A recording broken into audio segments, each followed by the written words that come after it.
Hello, everyone. Hockey time here, back again for another week of NHL Power Rankings. I'm getting this power ranking out a little bit late, so apologies in advance for that. Had some stuff going on early on today on Saturday before I could start recording, so a little bit late getting to it. Missing some NHL games right now, missing the beginning of round 2 of the NFL playoffs, so going to jump right into it, and if it seems a little bit brief, that is why. Number 32, though, same spot they've been the last few weeks is San Jose. Not really too much to explain about this team. 0-2-1 on the week. They've been 32 for a few weeks now, as they had been much earlier in the season, as they probably will continue to be unless Chicago or Anaheim gives me reason to drop one of those two teams down. Number 31, also the same spot as last week, is Chicago. They go 2-2 on the week, so at least they pick up a few wins, some promising performances from some of their guys, a new contract for Jason Dickinson. Again, that's probably the biggest news of the week for this Hawks team. Otherwise, not too much really going on for them. A pretty frustrating win for the Island, or good win for the Hawks. Frustrating for the Islanders, which ends up getting their coach fired. We'll talk about the Islanders in a bit, but that was a pretty big highlight, I guess, for Hawks fans. Gives you something to enjoy throughout the year. Number 30, dropping down a spot 1 and 2 on the week, is Anaheim.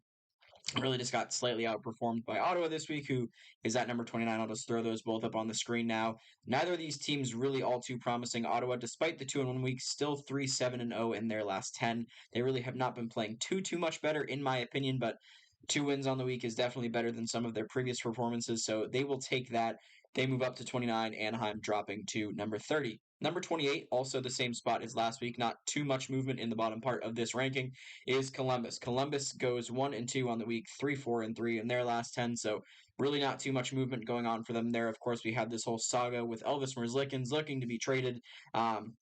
And it comes out that, surprise, surprise, there's really not too much interest for the guy. I feel bad because he's gone through a lot in Columbus, and I think it'd be good for him to get a new scenario, but it's hard to get traded when you have a contract that large and you're performing just pretty underwhelmingly. So hopefully he can pick his performance up, and that will hopefully drag some interest from other teams. But even the likes of New Jersey, Carolina, that really could use a true starting goalie, or at least starting goalie with some more NHL experience, is just not even remotely interested in Elvis. So we'll see if that changes over time. But for now, that's the biggest story in Columbus, again, at least for the time being.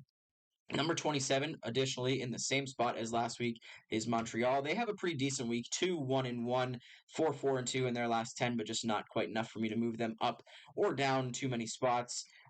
Again, this team has settled into this like range of 27 to 23 in the rankings, and I think that's about where they belong. So won't really be surprised if they stick into that range. If they fall dramatically more than this, I'd be a bit concerned, but I don't really see that happening, especially with the way that some of these bottom teams have been performing lately. 26, same spot as last week as well. I promise I'm not just lazy. It's Buffalo. They have a decent week as well. 2-1, 6-4-0 in their last 10. They've definitely been playing better, but some of the teams just in front of them had significantly better weeks than they did, so it wasn't fair for me to move Buffalo up without, having to leapfrog one or two of those teams. I just didn't think that was appropriate. So for this week, they stay in the same spot. The one team in front of them, if they continue to struggle, I could definitely see Buffalo hopping them, and that is Minnesota at number 25. They dropped 2 spots from last week. They do go 2-2 on the week, but again, there's some teams directly in front of them that had really good weeks that leapfrogged them, and for that reason, they fall from 23 to 25. Number 24, though, a team that didn't have a great week, but not a terrible week, is Arizona. Arizona 1-1-1, 4-5-1 in their last 10. Not really too much going on for this team. Again, would love to see this team at least make a push for a playoff spot. The more I see some of these teams in the Central and just in the West as a whole, the more I start to doubt that Arizona is going to be able to make that push. Again, I'm hoping I'm wrong on that, but we're going to see if they're able to gut it out and make it at least close. But they do have some pretty gutsy performances. Again, they lose to Vancouver this week. I think it was 2-1, but that was a performance in which they're playing a team that is much better than them, at least on paper. Their record's much better than theirs, but they still hold it out and make it close despite not getting the win. So good stuff in general from the Yotes, but again, just not quite enough for me to hold them at 22, so they fall to number 24. Number 23, this is the team we were going to talk about. They dropped 4 spots, and it's the Islanders. The Islanders go 0-3-1 on the week, and after their loss to Chicago last night, that was the end of it for Lane Lambert. He's replaced, I believe, Patrick Waugh, if I just heard this as I started recording this. I think my fiance said Patty Waugh, replacing Lane Lambert, so that's an interesting choice there from the Islanders management staff, but we'll see how it goes. They obviously need some kind of shakeup. They're holding on to a thread, I believe, by a playoff spot or just outside a playoff spot. The Metro has just been wild, and of course, the wild card spots are still up in the air as far as their availability. So I think they're probably out of a playoff spot by now, actually, with some of the movement that's gone on. But in general, they're still fighting for one. It's not like they're out of it like a team like Ottawa probably is, right? So we'll see if this can spark something for them. Again, most other instances of a new coach coming in this year has resulted in some pretty good success, at least in the short term. So we'll see if the same can be said for the Islanders. But for this week, it was pretty rough. Again, 0-3-1, 2-6-2 in their last 10, and for that reason, they're dropping 4 spots to number 23.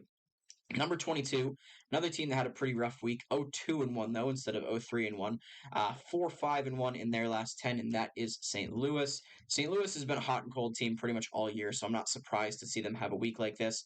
They'll probably bounce back and go 2-1 or 3-1 or whatever next week. They seem to be, again, just really on and off. The goaltending will be good or the goaltending will be bad. And while that's happening, the offense will be the opposite of whatever the goaltending is, right? It's the same story we've talked about with St. Louis all year long. So I wouldn't expect them to fall more than this. I'm sure next week they'll probably go up a spot. They'll probably have a flipped record. So it's the same old story once again with St. Louis, but for this week they dropped 2 spots to number 22 despite still being largely in the mix in the playoff picture out west. Number 20, this team moves up number 21, this team moves up 4 spots, 3-1-0 this week, 7-2-1 in their last 10. It feels like just a few weeks back I was talking about how this team had dramatically fallen off, and suddenly they're back in a playoff spot, and it's Detroit, man. I love to see this. I'm not a Wings fan myself, but I think it's better for hockey when Detroit's at least competitive. And they've gotten shot out of a cannon lately. They've been playing really, really well. I would love to have them a bit higher on this list, but I think there's just some teams above them. Still probably just a bit better, but they're definitely making progress in the right direction, which is great to see. Alex Line, I think, is really taking a hold of the starting role there in Detroit. Of course, some injury issues have helped them with that, but this team's been playing much better. They found that fire that they had early on in the year, which is really good to see. And again, as it stands, at least right now, they're in a playoff spot. Of course, this ranking doesn't, um, symbolize playoffs versus non-playoffs, right? But I think in general, they have some room to climb. Obviously, as far as getting out these rankings, but very good to see them back in a playoff spot. They have some really good teams on their tail, so it's going to be a tough battle again. This latter half of the season is going to be really, really entertaining to see who can and cannot hang on to playoff spots. But for now, the Red Wings have been pretty good. Some really good improvement. They move up 4 spots to number 21. Another team moving up 4 spots, also going 3-1 on the week, is Washington. They're just 5-4-1 in their last 10, but it's a really good week for them as well. And I didn't think that I was quite ready to have Detroit hop them. I'm sure if this trend continues, though, even if they have identical records next week, I will probably end up having to have Detroit hop them just because of where things stand. As far as the standings, try not to look at the standings too much, but there comes a point where if a team is, for example, with Washington 6th or 7th in the Metro, well, there's another team that's 3rd or 4th in another division. They're higher in the standings. It's like at some point something has to give as far as trying to keep this accurate, right? So for this week, the Caps are just a hair above Detroit. Both of these teams, again, pretty much in lockstep as of late. I don't think Washington has any prayer of making it back into the playoffs, given the way the Metro in particular has been playing lately, and we'll get to the Metro later on in the video. It's been a crazy couple weeks for that division, but for now, the Caps are playing some pretty good hockey. Not the most difficult opponents, but you got to win the games you're given, and they did so this week. So for this week, they're up 4 spots to number 20. Number 19, this is another team that's been playing generally pretty well lately, 2-1 on the week, 7-3-0 in their last 10, and that's Calgary. This is one of those Pacific Division teams that has needed for a while to get something going, and they finally seem to have done it. Jacob Markstrom had been playing some pretty good hockey. He gets hurt. Dan Vladar comes in, gives them at least some decent efforts, which is not something that we could say earlier in the year. So very good to see from him there. And the production has just generally been a bit better. This is a team that's very willing to stand up for one another, which is huge over the course of an 82-game season, right? You got to be willing to go to battle with the guys that you're playing alongside, and that's definitely been the case for Calgary. Again, I think they have to play a bit better if they really want to find themselves pushing back for a playoff spot, just because of some of the teams, especially in their division, have been playing. Again, we still have Seattle and Edmonton above them. Edmonton especially looks like they're gunning for the first spot in the Pacific. I mean, they've been playing unbelievable lately, but even Seattle, despite a bit of an iffier week from them, they don't look like they're out of it by any means, despite just a few rough games. So definitely still some work to be done for Calgary, but in general, it's been a solid 2.5 weeks for them that's seen them climb this ranking. Not a crazy amount, but enough to definitely have some promise. At number 18, dropping 2 spots, that same team I just mentioned is Seattle. Again, they're still 7-3-0 in their last 10, but this week 1-3. A bit of a slide. Again, this is a team that on paper does not have the deepest roster, so I'm not surprised by this. You can only go on such a crazy winning streak for so long, so it was bound to happen eventually for this team. I'm not overly concerned just yet, but if it continues into next week and they continue to be on this like 33% point pace, that's just not going to do it if they're looking for a playoff spot. They currently, I think, are just outside looking in, at least at the time of recording this. So they still have some work to do. Again, there's a lot of really competitive teams out west that are all kind of in that bubble of could or could not be playoff teams. So they definitely have to continue working on the right path to make sure they get in if that's what they're looking for, which I would assume they are, as every team is. But nonetheless, just the 2 spot drop this week for Seattle. I didn't want to overreact to a bad week. Every team has them at some point. This was one of them for Seattle. So for now, 2 spot drop from 16-18. We'll see what next week brings for them. Number 17, I believe the biggest mover on the board this week, and not in a good way, is LA. LA has gone 1-5-4 in their last 10 games. This week specifically, 1-3. They were 11 last week, 17 this week. I don't know what's gone on with this team. Pierre-Luc Dubois has looked terrible. Cam Talbot has completely lost whatever he had to start the year with. Dave Riddick lately has been the better of the two goalies. It's just really fallen apart for this LA team that was not long ago pushing for the top spot in this ranking along the likes of Winnipeg, the Rangers, the Golden Knights. The list goes on. Like, this team was up there, and they have just completely fallen off the wagon. So I don't know what exactly they needs to fix. Obviously, goaltending was a concern coming into the year. It looked really good for the first 30, 35 games, but lately it's just not been the case. Of course, now without Phoenix Copley, not that he looked good early on, but has at least someone else to throw in the net if neither Riddick or Talbot are looking like they're ready to go. So we'll see what happens for LA. A little bit concerned for them, especially again because of the way that Edmonton and Seattle have been playing. Edmonton has leapfrogged them for that third Pacific spot, so we'll see if they're able to figure things out. It's been a rough couple weeks for them for sure, though, and for that reason, they fall pretty dramatically here to number 17. 16, moving up 1 spot, largely thanks to the drop off of LA, is Pittsburgh. They go 1-0-1 on the week, and nothing bad about that, obviously. 6-2-2 in their last 10 have generally been playing some pretty good hockey. But kind of a similar spot to Calgary. They have a lot of ground to cover if they want to make it into the playoffs. And again, a lot of these bubble teams, if you want to call them bubble teams in the East as well as out West, but for now in the East, are all playing very competitive hockey, and they need to produce just a bit more if they want to find themselves back in a playoff spot. So it's been good from Pittsburgh, but I think they just need to find another level or another gear to get to if they want to find themselves climbing back in to where they want to be. I think everyone expected this team to at least be pushing for a playoff spot come the end of the year. I think we're probably targeting seeing that for the end of the year, but there's just a little bit more I think that they probably have to give, and they're going to have to give it if they want to get to that point. Number 15, moving up 3 spots, 2-0 on the week, 7-3-0 in their last 10, is Tampa Bay. Are we really surprised that this team's getting back into the mix? I mean, regardless of what happens to their roster, it seems like as long as that core of Vasi, Hedman, Point, Stamkos, and Kucherov are all in place, I don't know what's derailing this team, man. I mean, Kucherov has fallen off of the point lead, I believe, but still playing fantastically. Vasi has started to get some consistency back, which is obviously massively important for this team. Um, it just seems like the beat goes on, man. Like, it doesn't matter what happens to this Tampa Bay team as long as not all 5 of those guys are out. It seems like they're going to have a shot. So that's been the case lately. They've been playing some really good hockey. They're in a similar situation to the Penguins in that they dug themselves a bit of a hole. Teams like Florida, Boston, Toronto, and even Detroit have all been playing very, very well, as we've covered a bit already. They have a little bit more they got to give, but I do think they're going to find their way back into the playoffs. It might be a wild card spot, which would be really weird to see considering how dominant Tampa Bay's been for such a long time. But nonetheless, definitely some good momentum from this team. We'll see if they can keep it up for now. It's 3 spots up to number 15. Number 14, this team staying in the same spot as last week, and that is Nashville. Nashville goes 2-1 on the week. They're 6-3-1 in their last 10. So again, oddly able to just maintain this spot. It's driving me nuts, man, because like I don't like being wrong. I don't think anyone likes being wrong, right? I didn't think this team had a hope and a prayer at even sniffing a playoff spot, and they're still here. I don't know how they're still here, but they're still here. UC Saros has still been good. All the guys that have been good for them all year have still been good.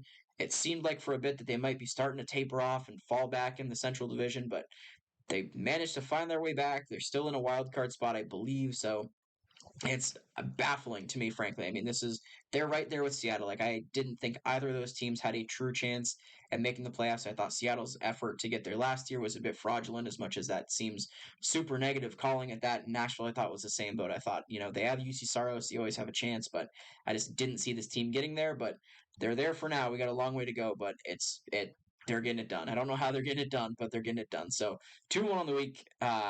6-3-1 in their last 10 keeps them at number 14. Number 13, dropping 3 spots. A rough week for this team as well, and that's Toronto. Toronto fans have been all over Twitter just losing their minds over the last couple weeks. Fire Sheldon Keefe, fire Sheldon Keefe, fire Sheldon Keefe, over and over and over and over again. And I just don't know that that's going to fix it for this team. Again, bad weeks happen. Seems like when they happen, at least everyone loses their damn minds because it's the Leafs. But I'm not overly concerned about this team. I don't think we're too far out from seeing the return of Joseph Woll. Ilya Samsonov came back and he didn't win the game he played, but it was better than the games before he left. So at least there's that going for them. But in general, I don't think it's all that crazy. They play some tough opponents. They play Vancouver tonight. If they lose that game, I'm sure the internet will blow up again. But Vancouver's a very good team, and some of the teams they've been playing, even if they aren't the top teams, have been playing pretty well. So, not overly concerned about the Leafs. Obviously, I'm saying this while dropping them 3 spots, so something's not going right for them. But nonetheless, I'm not overly concerned about this team. Not a Leafs fan, obviously, but we'll see what happens. I'm not really concerned about them though long. Number 12, and this is a team whose fan base I've been hearing it from in the comments the last 2 weeks. They go 2-1 on the week. They're 8-1-1 in their last 10, and that is Carolina. Carolina has been a weird team in that they were down, I believe, in the third row of these rankings for a bit, and just kind of dug themselves a hole. And despite the fact that they've been playing well lately, none of it was ever enough for at least me personally to like drastically move them up a bunch of spots. But 8-1-1 in their last 10, 2-1-0 this week. The results are undeniable at this point. Excuse me. They've been playing very, very well. The goaltending's still a concern for me. I'm not overly confident in what they got going on in net, but the wins are the wins. They've been getting a lot of them. For that reason, they jump up a few spots from number 15 to number 12, and I anticipate they'll probably continue doing so at the expense of teams like my Washington Capitals moving forward. Number 11, this team moves up 1 spot. Wasn't an overly impressive week. They're 5-5-0 in their last 10, and that's Vegas. They are 2-1 on the week. They're still, I believe, second in the Pacific Division, although Edmonton is screaming up the standings. So I don't know how long we have before they catch them like they just did to Los Angeles. But a better week for this team. Of course, we have the Jack Eichel injury, which we're not getting a ton of detail on, which is obviously a big concern. He's probably their best player, if not their second best player. So that's a huge piece for them. The goaltending lately from Logan Thompson, though, has been really, really good, just generally starting to trend back in the right direction. They got themselves up to such a good start to start the year that they don't really have a ton to worry about. They have a pretty good little cushion going on. But generally a better week from them than they had the last 2 weeks, which is good news for Vegas fans. They jump up to 1 spot to number 11. Number 10, and this team drops 1 spot despite going 500 on the week. It's New Jersey.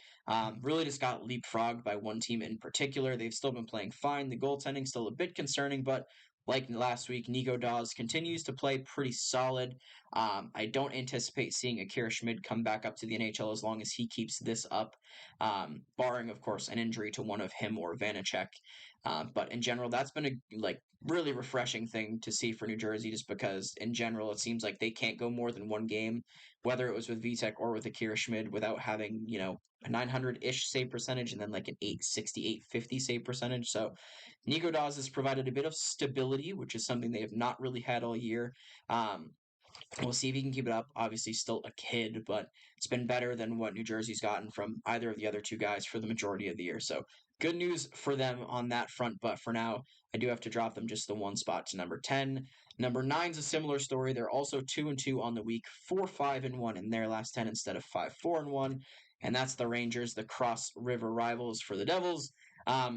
Similar story here, really. They were, of course, at the top of this list for quite a while. Lately, it's just been kind of muttering along, which is fine. They're still first in the division in a really similar spot to Vegas, who they had such a good start to the year that they really don't have anything to worry about, barring a dramatic collapse, which I just don't see happening from this team. So the Rangers, despite having kind of mediocre results, especially by their standards, don't have anything to worry about.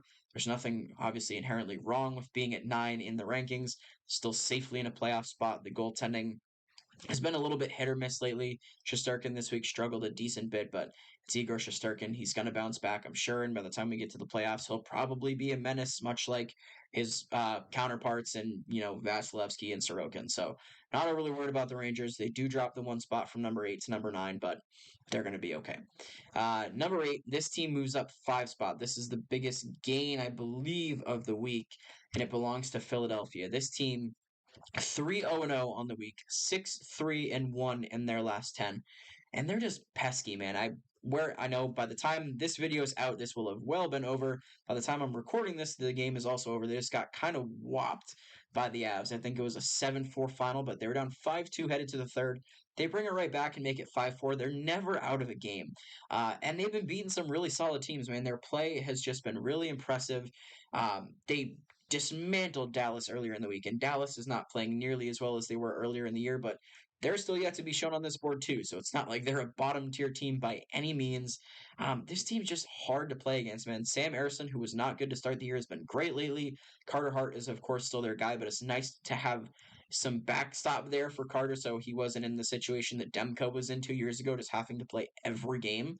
And in general, this team's just been really fun to watch. They're gritty. They got a ton of sandpaper. They're much like Calgary in that they're not afraid to stick up for each other.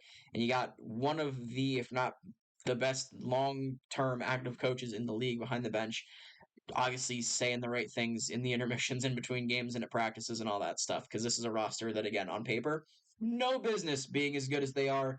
But here they are at number 8. So they're up 5 spots this week. We'll see if they can keep it up. There's a lot of much more talented rosters on paper ahead of them, but for now, it's been really fun to watch for Philly. Of course, for those of you that know me, know I live in Jersey. I'm right down the road from the Wells Fargo Center, so it's been good to get to watch those games. It's nice to have a team be competitive again. And yeah, generally some really good stuff from Philly. They move up 5 spots to number 8. Number 7, dropping a spot, the aforementioned Dallas Stars. They go 2-1 on the week. That one loss, of course, coming at the hands of the Flyers. 5-4-1 in their last 10. Not anything inherently wrong with the week they had. We're just at the point in the board where if you don't have a really good week, you're probably going to drop, even if it's just 1 or 2 spots. If you have a really bad week, you'll drop a handful of spots. So that was the case for Dallas. They're at 7, and it's also the case for the team at 6, and that's Florida. They go 0-2-2 on the week. Still 6-2-2 in their last 10, but you can't go 0-2-2 this high on the list and not drop a few spots, and that was exactly the case here. They were kind of like Seattle. They were on a really, really good heater, and eventually that was bound to slow down and die off. And that's just where we're at. Not really overly worried about this team as well. They got a pretty safe cushion as well because of the stretch that they had over the last 3 weeks. So despite the fall off this week, not concerned about this team. As long as Bobrovsky and guys like Barkov, Kachuk, Ekblad, Montour stay healthy, Sam Reinhart should be thrown in there as well. This team's going to be fine. I feel like the depth they have this year is outperforming the depth they had last year, which is saying something because they obviously made it to the Stanley Cup final. So not worried about this Florida team. They've been really, really impressive over the last month and a half. Despite the drop this week, I think this team's going to be just fine. Number 5, and they move up 2 spots, also 3-0 on the week, a really impressive one from Boston. Boston, despite losing Linus Ullmark, has been perfectly fine with Jeremy Swayman in net. They are 6-1-3 in their last 10. So, seemed like for a while there, Bruins fans were complaining like, oh, we're getting the results, but the play isn't there. It's been ugly. We still need a center, which I don't necessarily disagree with, but it's hard to complain about 3-0 on the week, frankly. I think this team's got all of what it takes to at least make the playoffs. Again, we'll see what happens once they get there, but I really don't have any doubts that they're going to make it. They still have such a lead on the Atlantic Division, even with the stretch that Florida had, that I don't think it's going to be an issue for them. I do think they'll need a second centerpiece come playoff time, just because, again, it's a totally different animal. Injuries happen. They don't have the depth there to start with, but this Boston team's still been very good. 3-0 on the week is undeniable. Because of that, they got to move up a couple spots. So they go from number 7 to number 5 this week. Number 4, and another example of teams having decent weeks and it not being enough, is Colorado. Colorado 2-2-0 on the week, 7-3-0 in their last 10, but they're not moving up at all, and they get leapfrogged by a team. 500's fine. They're in a similar spot to all these other teams that are kind of just keeping pace. They're going to make the playoffs. They're, I believe, second in the Central, still behind Winnipeg. Not worried about this team. They can afford a couple losses. McKinnon has still been a monster lately. He's going to be getting a lot of Hart Trophy conversation if he continues this up for the next 40 or so games. Just a team that we know goes through some hot streaks, honestly.